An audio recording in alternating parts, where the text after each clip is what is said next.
No sir. अरे class बता दिया करो भाई, रिकॉर्डिंग तुम लोग के लिए ही रखना पड़ता है, हमें मतलब नहीं रिकॉर्डिंग का। थोड़ा ध्यान रखा करो, अगर रिकॉर्डिंग ऑन ना हो मुझे बता दिया करो, ठीक है। ओके, सो अब इसका मेन लॉजिक ये होता है कि जो टाइम शेयरिंग सिस्टम होते हैं बेसिकली ये मल्टी प्रोग्रामिंग सिस्टम का ही लॉजिकल एक्सटेंशन है। अब लॉजिकल एक्सटेंशन कैसे है, तुम लोगों ने अभी तो तुम लोग का नई जनरेशन के हो, किसी ने पेंटियम वगैरह यूज किया है, मतलब 90s के जमाने का है कोई तुम्हारी क्लास में, या 2000 में भी जो है, उस समय भी जो है जब सिंगल कोर चलते थे, या हो सकता है किसी के पास घर पे लैपटॉप या डेस्कटॉप हो जो मल्टीपल प्रोसेसर्स वाला ना है ना, सिंगल कोर वाला हो सकता किसी के पास सिस्टम हो। अच्छा चलो, अब मान लो, जस्ट इमेजिन कि आपके पास ऐसा एक सिस्टम है जिसमें सिंगल प्रोसेसर है। अब आप क्या कह रहे हो, मान लो आप अपने लैपटॉप पे सॉलिटेयर खेल रहे हो। अब जब सॉलिटेयर खेलते हो तो पीछे बैकग्राउंड में म्यूजिक भी चल रहा होता है ना। समटाइम्स नेट की सर्फिंग भी चल रही होती है, जीमेल पे भी लॉगिन रहता है आपका, या वेब व्हाट्सएप भी चल रहा होता है। तो अब ये देखो, आपके पास एक तो गेम भी चल रहा है, एक यानी गेम क्या, एक प्रोसेस ही तो है, एक गेम चल रहा है, एक आपका पीछे वीएलसी भी चल रहा है जिससे आप म्यूजिक सुन रहे हो, या कोई और प्लेयर ले लो, या आपका एक्सप्लोरर भी खुला हुआ है, या आपके मान लो एक दो MS वर्ड की फाइलें खुली हुई हैं, नोटपैड PDF खुला हुआ है। तो क्या होगा, ये अलग अलग प्रोसेस चल रहे हैं ना बैकअप में। और अब आप देखो कि क्या होता क्या है, आपके पास प्रोसेसर सिंगल है और आपके पास मल्टीपल प्रोसेस आपके बैकग्राउंड में खुले हुए हैं। क्या कभी आपने ये देखा है कि आपका सॉलिटेयर गेम बीच में रुक जाए? हैंग होना अलग चीज होती है, वो हम लोग बाद में डिस्कस करेंगे। क्या कभी आपने देखा है कि म्यूजिक आपका चल रहे, फिर 1 मिनट के लिए रुक जाए, फिर म्यूजिक चले, फिर 1 मिनट के लिए रुक जाए? भाई क्या होता है, जब आपका गेम खेल रहे होते हो तो गेम तो चलता रहता है, पीछे बैकग्राउंड में आपका म्यूजिक का भी आप लोग एंजॉय करते रहते हो, यही तो होता है ना।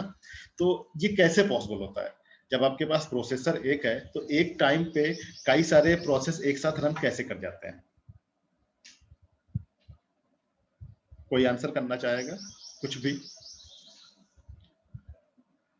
माय क्वेश्चन इज कि आपके पास प्रोसेसर सिंगल था और आपने देखा कि आप सिंगल प्रोसेसर वाले केस का भी एग्जांपल अगर लेके देखो तो वहां पर भी आप एक टाइम पे नंबर ऑफ प्रोसेस मल्टीटास्किंग में उसे प्रोसेस पे आप थ्रेड्स अगर वर्ड यूज करो तो नंबर ऑफ थ्रेड्स बैकग्राउंड में चल रहे होते हैं। तो एक सेम टाइम पे प्रोसेसर एक है तो कई सारे थ्रेड्स कैसे एग्जीक्यूट हो रहे होते हैं? हाँ जी क्लास।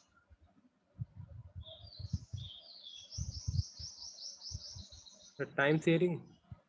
हाँ टाइम शेयरिंग है बिल्कुल है। कैसे? चलो मैं बताता हूँ। अभी हमने बोला कि प्रोसेसेस में क्या होता है, उनको एक हम टाइम क्वांटम दे देंगे, यही तो होता है ना। चलो पहले हम अपने लाइव एग्जांपल की बात कर लेते हैं, इसके बाद हम ऑपरेटिंग सिस्टम पे आएंगे। आपकी जो टाइम टेबल है, टाइम टेबल में आपका टाइम क्वांटम कितना है? सपोज 50 मिनट का। आपका एक लेक्चर 50 मिनट का होता है ना भाई। 50 मिनट के लेक्चर में आप इजीली आइडेंटिफाई कर सकते हो कि उस 50 मिनट में कौन से फैकल्टी आए, उसने क्या पढ़ाया। अगर यही टाइम क्वांटम 50 मिनट के बजाय 5 माइक्रो सेकेंड हो, ध्यान देना मैं कहना क्या चाह रहा हूं, अगर यही टाइम क्वांटम यानी आपके जो टाइम टेबल में जो क्लास का ड्यूरेशन है वो 50 मिनट के बजाय 5 माइक्रो सेकेंड हो, then what will be happen? Class answer में। सर हमें पता नहीं चलेगा कि कब मतलब किस टीचर ने क्या पढ़ाया और मतलब कब चला गया। कब कौन आया कब कौन चला गया तुम लोग समझ ही नहीं पाओगे, यही तो होगा ना भाई। कब कौन क्लास में घुसा, हालांकि यस सर। 5 माइक्रो सेकेंड हमने मतलब थोड़ा सा ज्यादा ही कुछ वो ले लिया, क्योंकि 5 माइक्रो सेकेंड तो फैकल्टी क्लास के अंदर घुस भी नहीं पाएगा, है ना। But in general just assume कि अगर मैंने ऐसा कुछ केस लिया तो उसका मतलब मेरा सेंस कहने का यही है कि जो मेरा टाइम क्वांटम की वैल्यू है वो इतनी कम है कि मेरी जो नॉर्मल आईज हैं, जो नॉर्मल ह्यूमन की आईज होती है, they are not able to जज what exactly which process is running. है ना। तो टाइम शेयरिंग सिस्टम का मतलब यही होता है, यहाँ पर जो टाइम क्वांटम की वैल्यू होती है वो टाइम क्वांटम की वैल्यू इतनी कम रखी जाती है कि जो नॉर्मल आइज है वो हमारे आइज ये डिटेक्ट ही नहीं कर पाती है कि सीपीयू स्विच होकर किस पे गया। और अगर मेरी नॉर्मल आई डिटेक्ट ही नहीं कर पाएंगी तो हमें क्या लगेगा, हमें ऐसा फील आएगा कि मेरे सारे के सारे प्रोसेस एक साथ चल रहा है। फॉर एग्जाम्पल, जैसे आपका मैंने जो एग्जाम्पल भी किया था वीएलसी का, और मान लो मैंने एक कोई भी गेम ले लिया है ना, तो सीपीयू वीएलसी प्रोसेस और गेम प्रोसेस में इतनी फ्रीक्वेंटली स्विच करेगा कि आपको लगेगा कि गेम भी चल रहा है और साथ में वीएलसी भी चल रहा है, बट कि जबकि एक्चुअल में एक टाइम पे कोई एक ही चल रहा होगा, बट इनके बीच का जो स्विचिंग का टाइम है वो इतना फ्रीक्वेंट हो रहा है कि नॉर्मल आइज हमारी डिटेक्ट नहीं कर पा रही है। This is the logic of the time sharing system. Now raise your queries, अगर आपके पास कोई डाउट है तो।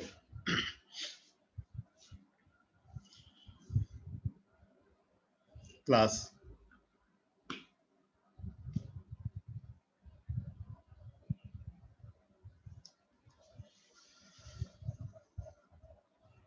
No query? No sir. तो ऐसा मैं अज्यूम करके चलें कि टाइम शेयरिंग सिस्टम पे क्लियर है सबको? Yes sir. ओके, इसमें एक टर्म देखो, बाकी सारे टर्म्स तो वही हैं, एक नया टर्म रिस्पांस टाइम आया है। तो रिस्पांस टाइम को मैं थोड़ा सा आपको एलाबोरेट करना चाहूंगा। एक्चुअली जो सीपीयू शेड्यूलिंग होती है, शेड्यूलिंग के 5 पैरामीटर्स होते हैं। पहला होता है सीपीयू यूटिलाइजेशन, कि हम अपनी शेड्यूलिंग को इस तरीके से करें कि यूटिलाइजेशन मेरा सीपीयू का मैक्सिमम रहे, है ना, जो कि पूरे ऑपरेटिंग सिस्टम की बुक का गोल भी यही है कि यूटिलाइजेशन को हमें मैक्सिमाइज करना है। सेकेंड पॉइंट होता है टर्न अराउंड टाइम, जो कि हम आप लोगों से शायद लास्ट टू लास्ट क्लास में डिस्कस कर चुके हैं जब हम बैच प्रोसेसिंग पढ़ा रहे थे, single processing. Turn around time में हमने बताया था कि जब प्रोसेस को सबमिट किया जाता है और वो जो प्रोसेस का आउटपुट आ जाता है उसके बीच का जो टोटल टाइम होता है that is called the turn around time. या इसको अगर हम अपने रियल लाइफ एग्जांपल से थोड़ा सा रिलेट करें, आपकी क्लासेस 9 बजे से स्टार्ट होती हैं। आप क्या करते हो, मान लो 9 बजे कॉलेज गेट पे एंट्री किए और 4:55 पे कॉलेज गेट से आउट किए, तो 9 से 4:55 के बीच का जो टोटल टाइम होगा that will be turn around time. Clear? इसके बाद नेक्स्ट होता है वेटिंग टाइम। ये सब चीजें आपको यूनिट 3 में पढ़ाई जाएंगी, लेकिन वहां पर डिटेल में पढ़ाई जाएंगी, लेकिन क्या है कि अब चूंकि टर्म यहाँ पर आया है तो थोड़ा सा डिस्कस कर लेते हैं सो डैट नेक्स्ट टॉपिक पे इसके बाद हम मूव कर जाएंगे। वेटिंग टाइम, वेटिंग टाइम ये होता है कि कोई प्रोसेस एग्जीक्यूट करने के लिए उसको सीपीयू के लिए कितना वेट करना पड़ा। Time spent in the memory for the allocation of CPU is called the waiting time. इसको भी हम थोड़ा सा आपको रियल लाइफ से रिलेट करते हैं। मान लो आपकी क्लास मेरी ऑपरेटिंग सिस्टम की 10 बजे से थी, जस्ट फॉर एग्जांपल आज 10 बजे से क्लास थी आपकी, ठीक है। 10:05 तक मैं आपकी क्लास में नहीं पहुंचा, तो आप लोगों ने क्या किया, 5 मिनट वेट किया। 5 मिनट वेट किया ना भाई। आपकी क्लास की टाइमिंग अगर 10 बजे से है और 10:05 तक मैं क्लास में नहीं पहुंचा, then all the class has wait for the 5 minutes. Now 10:05 में क्लास में पहुंचा, मैंने 15 मिनट आपको पढ़ाया और फिर मैंने बोला कि थोड़ा वेट करो, मैं अभी आ रहा हूँ, मुझे कुछ काम आ गया, मैं भी आ रहा हूँ, और फिर मैं 10 मिनट के लिए फिर चला गया क्लास से बाहर। ठीक, फिर क्या हुआ, पूरी क्लास ने 10 मिनट वेट किया। तो ऐसे करके मैंने अपने पूरे 50 मिनट में आपको मान लो 5 का पहले वेट कराया, फिर 10 कराया, फिर लास्ट में 5 का वेट कराया, तो अपने पूरे 50 मिनट में हमने आपको 20 मिनट का तो ये वेट करा दिया।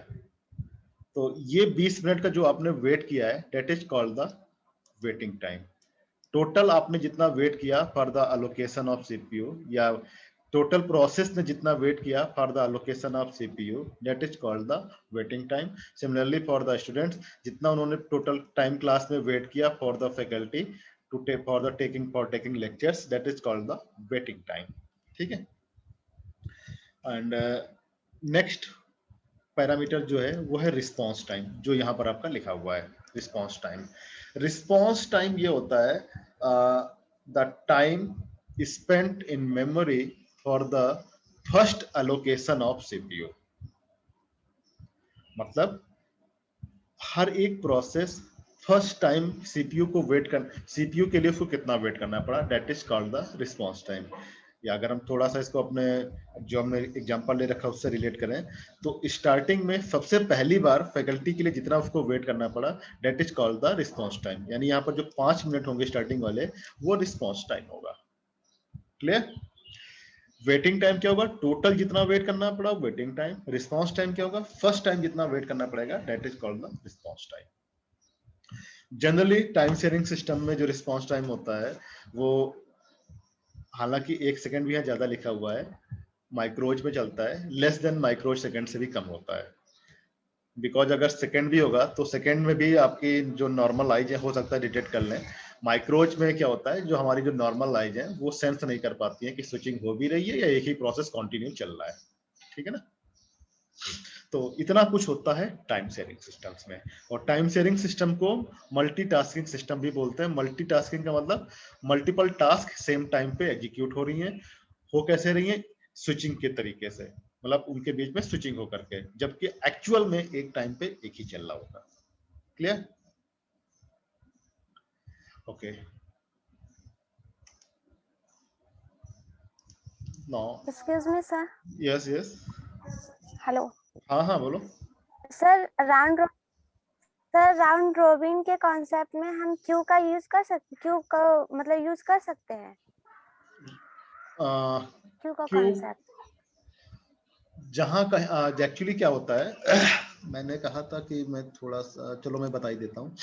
जो हमने अभी आपको ये एक डायग्राम ऐसा बनाया था ना, ये कहा था कि ये मेमोरी है जिसमें ये प्रोसेसेस पड़े हुए हैं, है ना? हेलो, हाँ निवेदिता, अभी मैंने आपसे क्वेश्चन, अभी मैंने आपको ये कहा था ना कि ये जो आपकी मेमोरी है जिसमें ये प्रोसेसेस पड़े हुए हैं, यही तो कहा था ना। एक्चुअली ये जो मेमोरी आपकी है, इस मेमोरी में एक क्यू होती है जहां पर प्रोसेसेस पड़े होते हैं, और उस क्यू को बोलते हैं ready queue.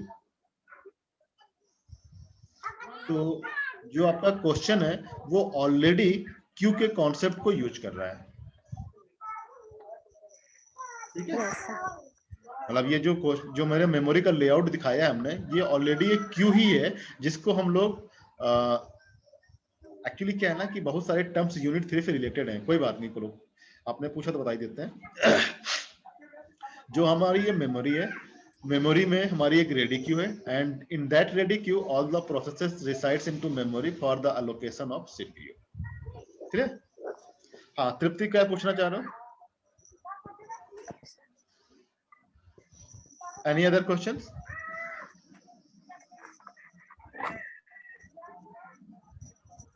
Class, any questions?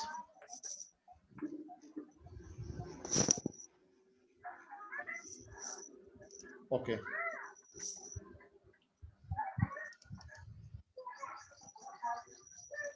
so next topic is real time systems.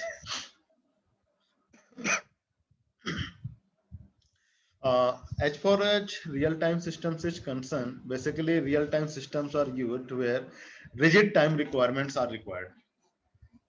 Rigid time requirements का मतलब हमारा ये हो गया, या इसको इस तरीके से कह सकते हैं, ये हमारे रियल लाइफ एप्लीकेशंस में यूज किए जाते हैं। और दो तरीके के होते हैं, एक होता है हार्ड रियल टाइम सिस्टम्स और एक होता है soft real time systems. Basically hard real time systems में और सॉफ्ट रियल टाइम सिस्टम में जो डिफरेंस होता है, जो हार्ड रियल टाइम सिस्टम्स होते हैं ये हमारे बिल्कुल ये रिजिड टाइम कंस्ट्रेंट्स को ही फॉलो करता है। मींस अगर जो आपकी डेडलाइन है, अगर वो डेडलाइन मिस कर गई तो फिर ये सिस्टम फेल हो जाएगा, हार्ड रियल टाइम सिस्टम। जबकि सॉफ्ट रियल टाइम सिस्टम क्या होता है, ये उतना ज्यादा स्ट्रिक्टिव नहीं होते हैं। अगर डेडलाइन फेल भी हो गई तो आउटपुट की क्वालिटी डिग्रेड कर जाती है, बट सिस्टम फेल नहीं होगा। Legend it, soft real time systems में अगर मेरा आउट टाइम कंस्ट्रेंट्स फुलफिल नहीं भी हो रहा है तो आउटपुट की क्वालिटी डिग्रेड करेगी, बट सिस्टम फेल नहीं होगा। While in case of hard real time systems, अगर टाइम कंस्ट्रेंट्स फेल हो गया विथ इन टाइम, जो डेडलाइन थी डेडलाइन में टास्क कंप्लीट नहीं हुई, तो सिस्टम फेल हो जाएगा। फॉर एग्जांपल, जो आपके जो फाइटर प्लेन्स होते हैं, फाइटर प्लेन्स में क्या होगा भाई, अगर मान लो उसको कोई लोकेशन एक्स है, वहां पर उसको बम ड्रॉप करना है, अगर 1 सेकंड का भी डिले हो जाएगा तो भाई आपका जो बम ड्रॉप होता है, इसे क्या पैराबोलिक पाथ पे आएगा ना। अगर मान लो उसको इस पर्टिकुलर लोकेशन से बम को ड्रॉप करना था, 1 सेकंड का भी डिले आ गया 1 सेकंड पहले या बाद में हो जाएगा, तो फिर जो उसका लोकेशन ड्रॉप करने की होगी, या तो यहाँ होगी, या तो फिर ये क्या होगा, या तो ये आगे आएगी, उस पर्टिकुलर लोकेशन पे बम ड्रॉप नहीं होगा, है ना। ये हार्ड रियल टाइम सिस्टम्स होते हैं। इसका एक एग्जांपल अगर मैं, जो तुम लोगों को अच्छे समझ में आएगा, ऐसा लेते हैं। तुम लोग के फाइनल फर्स्ट ईयर में सेंटर कहाँ पड़ा था? बीबीडी पड़ा था ना तुम लोग का? Yes sir. तो अगर हम हार्ड की बात करें, हार्ड रियल टाइम सिस्टम में मान लो आपका पेपर की टाइमिंग मॉर्निंग में 9:30 से 12:30 थी, यही थी आपकी टाइमिंग, है ना। बीबीडी में आपका सेंटर था, ठीक। इन केस आप किसी पर्टिकुलर डे पर पहुंचे वहां पर सेंटर पे 10 बजे, जैसे आप लोगों की आदत पड़ी होती है जनरली स्टूडेंट्स की, जब आपके कॉलेज में क्विजेज होती हैं तो आप लेट पहुंचते हो, है ना। सेम पैटर्न में कुछ स्टूडेंट होते हैं ना, उनकी हैबिट पड़ जाती है लेट जाने की। सेम पैटर्न पे वो बीबीडी पे पहुंचे 10 बजे, जो आधे घंटे का रिलैक्सेशन मिलता है वो भी खत्म हो गया, तो क्या वहां पर जो ऑब्जर्वर होगा वो आपको क्लास में एंट्री देगा?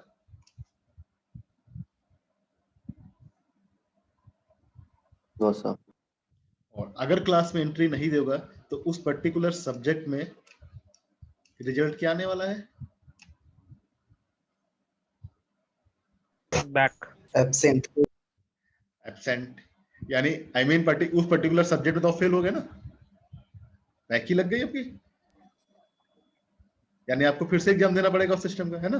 तो यानी वहां पर अगर आपने जो डेडलाइन थी उसकी 9:30 वाली, अगर उस डेडलाइन को मीट नहीं किया तो वहां पर आपका सिस्टम क्या हुआ? सिस्टम मतलब आपका रिजल्ट क्या हुआ? आप रिजल्ट में आपका फेल आ जाएगा, ठीक। अगर हम यही सॉफ्ट रियल टाइम सिस्टम की बात करें, आपके कॉलेज में रामफरूख में क्विज चल रही थी और आपका टाइम था 9 से 10 का, यही टाइम होता है 9 से 10 का, 15 मिनट का रिलैक्सेशन मिलता है, 9:15 के बाद किसी के पास भी अथॉरिटी है कि आपको एग्जाम में घुसने ना दे, रूम में घुसने ना दे, है ना। यही तो होता है ना। मान लो किसी दिन जो है आप 9:15 के बाद 9:20 पे आए, आपको रूम में इन्विजिलेटर ने घुसने नहीं दिया, आप एचओडी के पास गए। अब एचओडी के पास दो ऑप्शन है, या तो उसका मूड ठीक होगा या मूड खराब होगा, है ना। मूड ठीक हुआ, उसने आपको अलाउ कर दिया 9:20 पे, आप चले गए। अगर जिस सब्जेक्ट का पेपर था, अगर वो पेपर इस स्टैंडर्ड का बिना है, उस पेपर की क्वालिटी इस स्टैंडर्ड की है कि आपको पूरा पेपर अटेम्प्ट करने के लिए पूरा 1 घंटा चाहिए ही चाहिए, तो क्या आप 9:20 से 10 बजे के बीच में पूरा पेपर अटेम्प्ट कर पाएंगे? No sir. No sir. और अगर पूरा पेपर अटेम्प्ट नहीं कर पाएंगे तो आपके जो मार्क्स 30 में आने चाहिए थे, वो मार्क्स की क्वालिटी भी डिग्रेड करेगी, है ना। बिल्कुल करेगी। Yes sir. तो सॉफ्ट रियल टाइम सिस्टम यही है कि आपने डेडलाइन जो 9:15 की थी, हालांकि डेडलाइन तो 9 बजे की थी, जो 15 मिनट एक्स्ट्रा जो बोनस टाइम था वो भी ऐड करने के बाद भी आपने डेडलाइन को मीट नहीं किया, बट आपका सिस्टम फेल नहीं हो रहा, आप 30 में 15 या 16 नंबर लेके आ गए। हाँ, लेकिन अगर आपने यही पूरा टाइम दिया होता तो हो सकता है 30 में आप 25 या 26 मार्क्स लेके आते, है ना। तो आपके आउटपुट की क्वालिटी डिग्रेड कर रही है, ठीक है। तो यही हमारा होता है सॉफ्ट रियल टाइम सिस्टम। ये हमारे लेस स्ट्रिक्टिव होते हैं, टाइम कंस्ट्रेंट्स को फॉलो जरूर करते हैं, बट अगर in case time constraints fulfil ना हो पाए तो आउटपुट की क्वालिटी डिग्रेड होती है, सिस्टम फेल नहीं होता है। While in case of hard real-time systems, if the specific task not complete within the predefined time, then system fails. ठीक है। Hard real-time system guaranteed at critical task complete on time. Soft real-time systems are less restrictive. A critical real-time task gets priority over other tasks and retains the priority until it completes.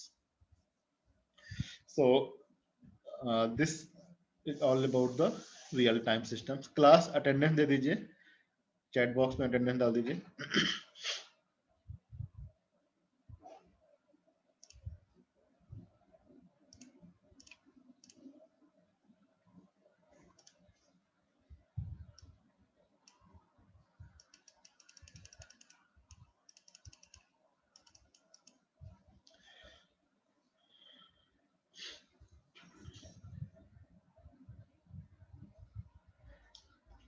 Next topic हमारा multi processor system है।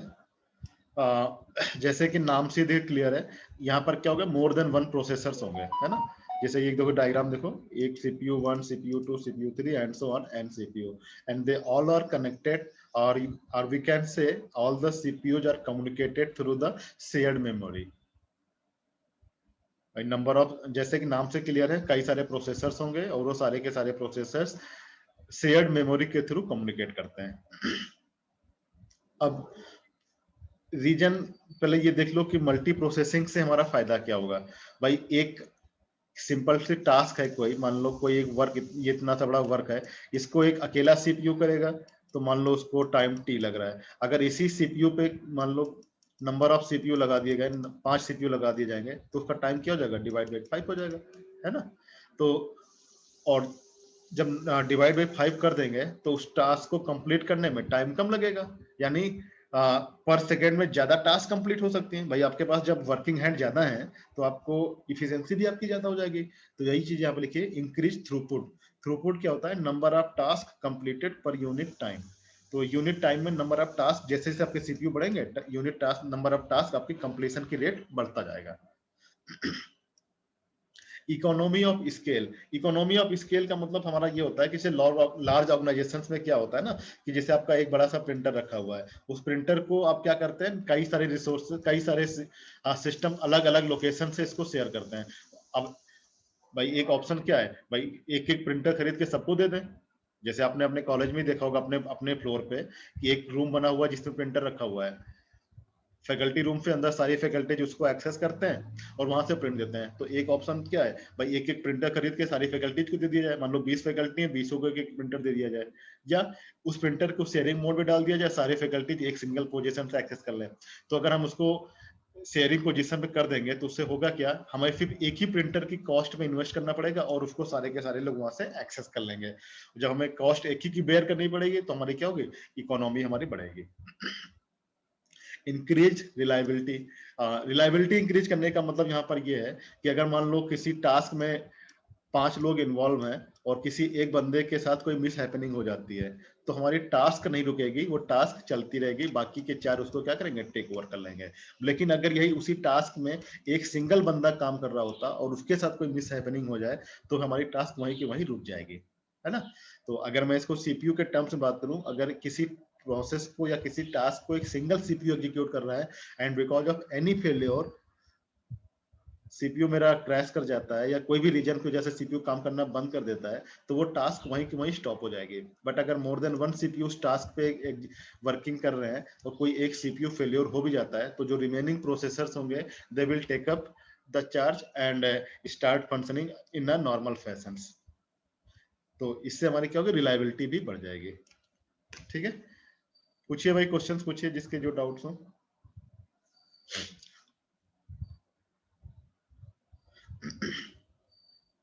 आज की class के लिए multi processors तक ही रखेंगे। आगे का हम कल से कंटिन्यू, कल की क्लास में कंटिन्यू करेंगे जो भी आगे के टॉपिक्स हैं। अभी तक किसी को अगर कोई डाउट है तो पूछ लीजिए, अदरवाइज क्लास को वाइंड अप करें। सर मल्टी प्रोसेसर में सर टाइम शेयरिंग होता है? फिर मैं रुको मीटिंग को रिस्टार्ट करता हूँ, ठीक है, क्योंकि मीटिंग जस्ट एंड होने वाली है।